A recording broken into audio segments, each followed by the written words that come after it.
LSAC just released the full 2026-2027 LSAT calendar, and your LSAT test date determines how competitive your application is, how much scholarship leverage you have, and how calm or chaotic your next year is going to feel. And so I want to walk you through the LSAT test dates, and then we're going to break down how to use them strategically. Coming up in 2026, you've got beyond April and June. You've got August 5th through 8th, September 9th through 12th, October 7th through 10th, November 11th through 14th. Then for 2027, we've got January 13th through 16th, February 12th and 13th, April 8th through 10th, and June 9th through 12th. Registration for these dates opens up in May. Now, certain LSAT administrations, especially August and September, tend to draw the highest volume because they align better with early application strategy. That means for these dates, the preferred testing centers, the ideal dates, and the nearby locations for in-person might feel faster than you expect. Now, before we go any further, you've got to answer one question. Are you applying this upcoming admission cycle or the following one? Because if you're applying in fall 2026 for fall 2027 admission, your LSAT strategy looks very different than someone who's targeting fall 2028. LSAC has standardized the calendar. You've got 8 exams per year, roughly one every 1 to 2 months. The same core testing months each year, which means you can plan 6 to 12 months in advance. You can build in a target retake test date. You can coordinate work, school, internships, and travel. But the thing is that predictability creates a trap because when there's always another LSAT around the corner, students tend to delay because they think to themselves, I'll just take the next one. I need one more month. I'm almost there. And then they're applying in January instead of September. Now, if you're applying this fall, your strongest LSAT windows are August or September 2026 because law schools operate on rolling admissions. Applications typically open in early September. And if your LSAT score is complete when applications open, your file gets reviewed early. That means there's more scholarship money available, more negotiating power on your part, more time to compare offers. But if you wait until January 2027 for that same cycle, you're not necessarily late, but you're already in the middle of the cycle where there's less scholarship money available. It's a bit more competitive and you have less leverage. So when you've got an early, strong score, it doesn't just get you admitted, it gives you negotiating leverage. If school A admits you with scholarship money in October, you can then use that offer when school B reviews your file in November. But if your file goes complete in January or February, you've got fewer competing offers and fewer schools competing for you. And so to break it down, if you apply in August or September, you're in that early leverage window. If you apply in October or November, you're still competitive, but it's a little bit tighter. If you're applying in January or February, you're in the middle of the cycle. But if you're already waiting till April or June, you're typically planning for the following admissions year. And that framing changes how you look at these months. Now, if you're still missing entire logical reasoning question types, if you haven't taken a dozen full exams under realistic conditions, if your read and comp timing is still unstable, you don't need to push for August, no matter how appealing it sounds to apply early. In other words, better to apply later when you're more solid on the LSAT and can get a higher LSAT score than to apply early with a lower LSAT score. Now, you shouldn't choose your LSAT date based on how long you've been studying. You choose it based on your scoring data. If your last 3 to 5 full-length practice tests are at or above your target score under timed conditions, you're probably good. But if your scores are fluctuating, if they're swinging around wildly, you're not ready. Applying early only helps if you're ready. Now, you should know, modern LSAT format, we've got 2 scored logical reasoning sections and 1 scored reading comprehension section. Logical reasoning is 2/3 of your score, and so endurance matters more than ever. If your second LR section consistently drops, it's a stamina issue, and you got to work on that. Now, when it comes to your LSAT study calendar, know that your motivation's highest when you just get started in month 1, it dips in month 2, and it dips again the first time your score plateaus. And so factor in your energy curve when you're choosing an LSAT test date. If your prep drags on, that can reduce your motivation. If you compress it too tightly, you might get too stressed. The goal here is sustainable intensity. Now, you should study differently if it's your first time versus if it's a retake.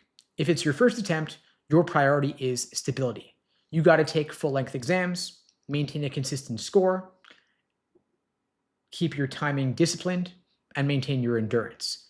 But if you're retaking, your goal is precision. You've got to analyze your mistakes, target particular question types, reduce the variance. In other words, if you're a first timer, you focus on pedal to the metal, building up the engine. If you're retaking, you are fine-tuning your weak areas. Different strategies depending on who you are. Now, I want to share something that most students don't consider but probably should. If your practice tests are way off from your goal score, it might be smarter to delay your entire application cycle by a year rather than apply post-February with a weaker score. I'm talking specifically to those of you who took the February LSAT and your score is not going to be what you were hoping.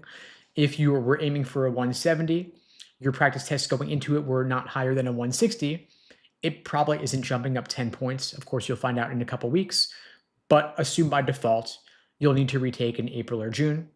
And if that's the case, better to delay things, apply this coming fall, push your law school plans back a year. I know nobody ever wants to hear that, but it's the truth. Better to delay and apply early with a much higher score at that stage.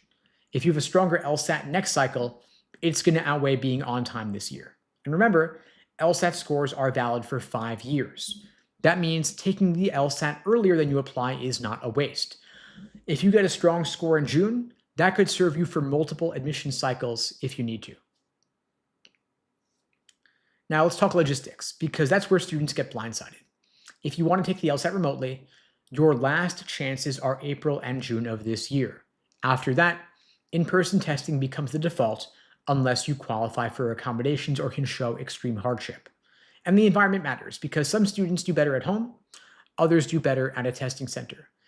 But you got to factor in your travel time, test center availability, the start time, your sleep schedule, your ability to perform in an unfamiliar environment.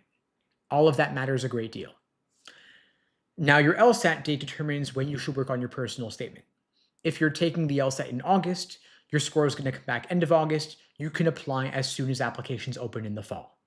So you can also work on your essays over the summer in June and July, then refine them during the 2 to 3 week gap between taking the LSAT and getting your score back.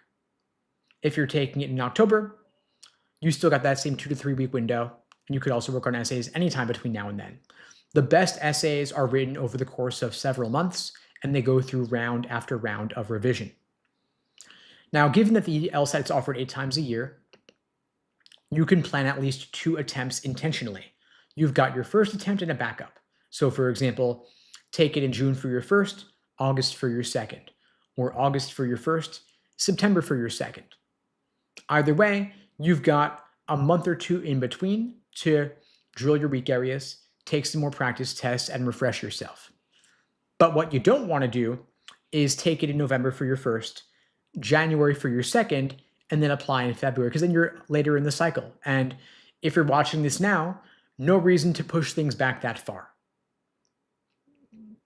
Now, remember that, of course, the fact that the LSAT calendar is standardized doesn't make it any easier, but what it does is it removes your uncertainty about scheduling. Now, if you are within a few points of your goal and you're applying this fall, I think aiming for June or August makes perfect sense. If you're 10, 20 points away and you could study full time, you can still go for June or August. But if you're going for 30, 40 points and you're working full time and you've got family and kids, there's no reason not to rush it. You could instead go for October or November, totally fine. So first thing you do is you decide which admission cycle you're targeting, choose a primary test date ideally aligned with early leverage like August or September, go for a backup test date 1 or 2 months later, then work backward from there. At LSAT Unplugged, we use the LASER approach for LSAT prep. LASER is an acronym standing for Learning, Accuracy, Sections, Exams, and Review. It's the cornerstone of our courses and our coaching programs. Learning is building a strong foundation in the different sections, different question types. A is for accuracy, drilling questions by type to better understand the proper perspective from which to view each section and each type. S is for individual sections, working on pacing and time management. E is for exams and endurance, doing full-length timed practice tests to build your stamina. And R is for review, using the Socratic review method. You can follow the laser approach for any one of these LSAT dates, ideally June, August, September, or beyond. April is a bit tight, so for that date in particular, I'd focus more on exams and review. If you haven't yet built the foundation, probably better to go for June instead, just to give yourself more time, unless you're studying for the LSAT full-time, in which case I'd recommend more of a boot camp style approach.